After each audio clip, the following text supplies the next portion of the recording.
Hello, मैं हूं आपका दोस्त ज्ञानेंद्र।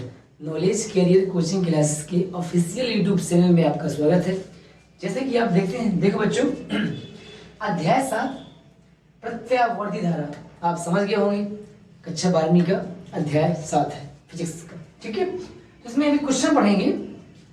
अध्याय का नाम तो है प्रत्यावर्ती धारा।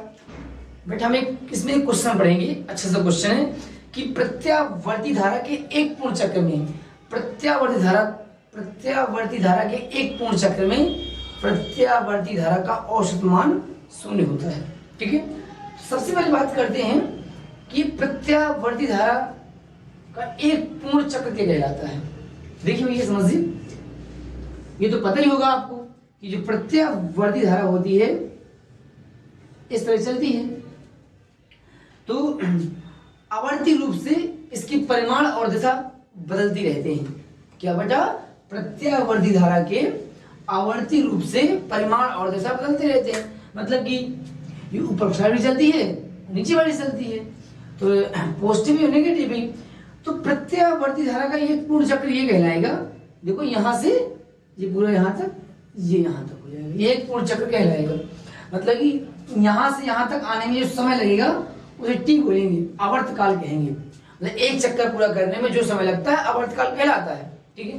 तो यही हमें फाइंड करना है। जैसे मैं बात करूं कि अभी यहाँ है, यहाँ इस, तो धारा का कुछ मान होगा, यहाँ पर कुछ मान होगा, आगे चलेंगे ऐसी मान होगा, तो यहाँ निगेटिव हो जाएगा। तो ये प्रूव करना है कि प्रत्यावर्ती धारा का एक पूर्ण चक्र में औसत मान 0 होता है।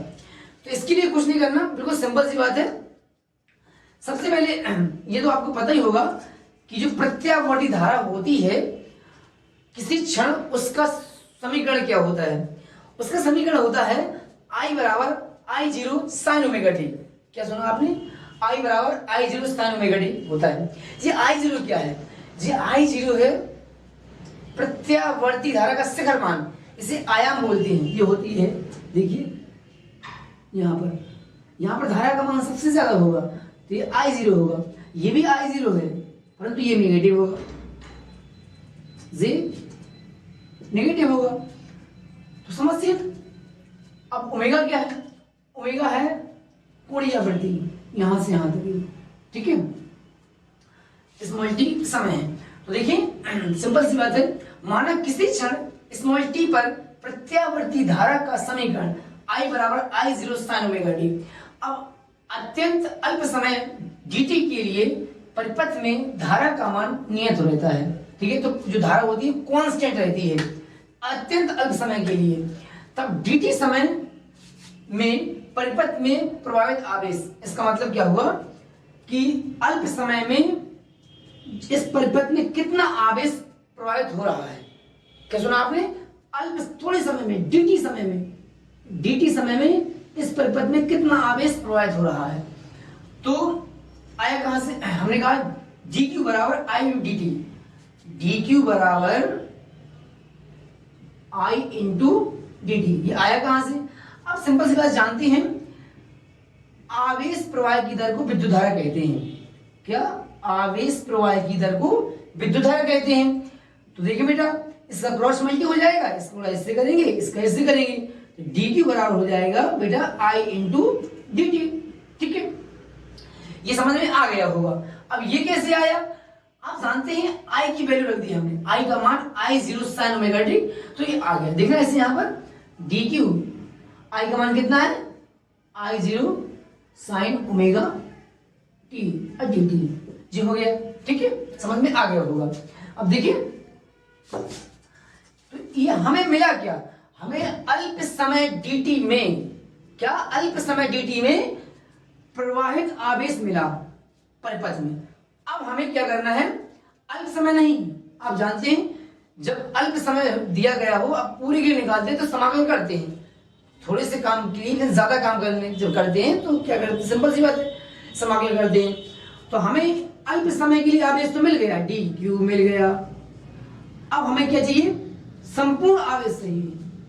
संपूर्ण आवेश कब? जब समय 0 से यहां तक का समय लगा। तो ये लिखा हुआ है बेटा, एक पूर्ण चक्र में प्रत्यावर्ती धारा का औसत मान, सूत्र होता है I एवरेज। आई एवरेज का मतलब औसत मान होता है। क्या होता है? औसत मान। तो 0 से t समय तक बहने वाला आवेश, मतलब क्या हुआ? ये 0 है, ये पूरा t है, यहां से यहां तक बहने वाला कुल आवेश कितना होगा? तो ये हो जाएगा भैया आई एवरेज। यहां से लिमिट लगाएंगे 0 से t और dt, इस तरीके हो जाएगा।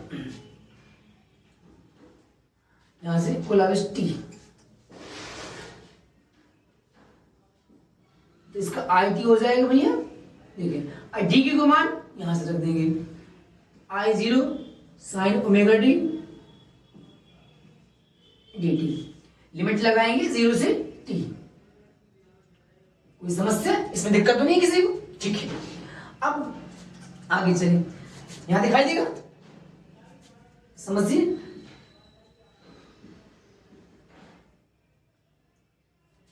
ये आई 0 बाहर निकाल लिया, यहां से देखिए आई 0 बाहर निकाल लिया इस तरीके से। टी 0 से टी लिमिट रहेगी sine omega T T T, इस तरीके से आई। यहां देखिए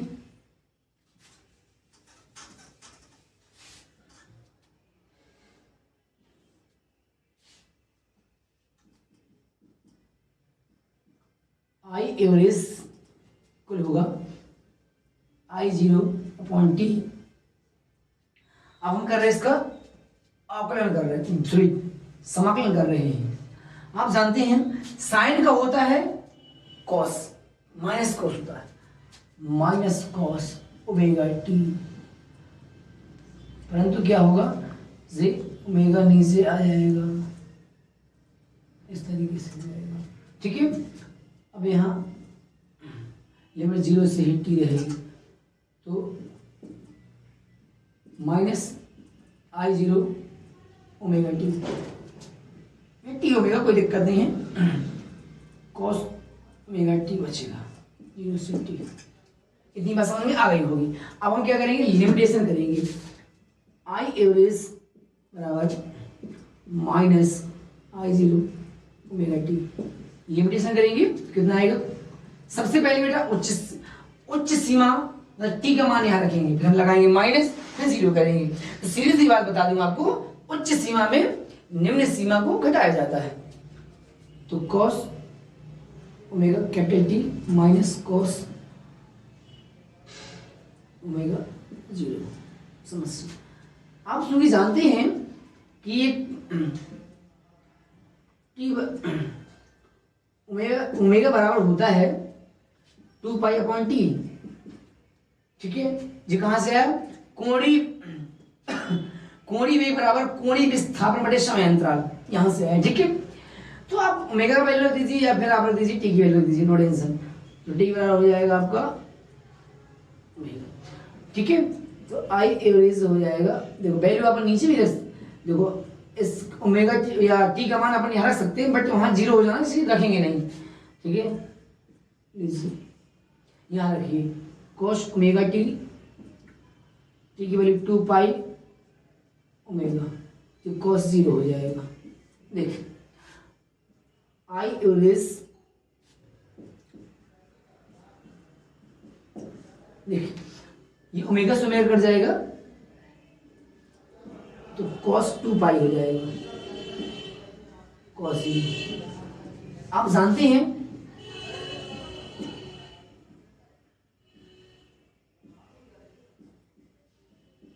देखें बेटा, जो cos 360, ठीक है, देखो 0 180, ठीक है 270, ये ऐसे देखो पाई का मान होगा 2 पाई का मान होगा, 3 पाई का मान होगा, 4 पाई का, ऐसे मान पूरे 0 हो जाएंगे। तो 1 हो जाएगा, मान इसका 1 होगा, इसका 1 होगा, तो पूरा 0 हो गया। सो आई एवरेज बराबर पूरा 0 हो गया, क्योंकि ये 0 हो जाएंगे, 0 पूरा 0 हो जाएगा। इस प्रकार हमने प्रूव किया कि प्रत्यावर्ती धारा के एक पूर्ण चक्र में प्रत्यावर्ती धारा का औसत मान शून्य होता है। इसी प्रकार अपन इसके आगे यदि क्वेश्चन आ जाए, और एक्चुअली में दूसरा क्वेश्चन आएगा कि प्रत्यावर्ती धारा की एक पूर्ण चक्र में या हाफ के लिए आ जाए तो ऐसा कर सकते हैं, हाफ के लिए आ जाए कि प्रत्यावर्ती धारा के एक अर्ध चक्र में कितना होगा, तो इसका आंसर इतना आएगा। अर्ध चक्र के लिए आंसर अलग आएगा, 2I0/π आएगा, इस तरीके से आएगा। ठीक है, जो तो हो जाएगा आपका किसी धारा के लिए। ठीक है, अब यदि वोल्टेज के लिए आता है तो सेम वोल्टेज के लिए यही लगाएंगे, कोई दिक्कत नहीं, बस फॉर्मूला चेंज हो जाएगा इसका। यहाँ I बराबर I0 sin ओमेगा टी लेगा तो वहां हो जाएगा भैया V बराबर V0 sin ओमेगा टी। ठीक है, यदि कोई डाउट हो तो आप बताएं कमेंट में। ठीक है, ओके।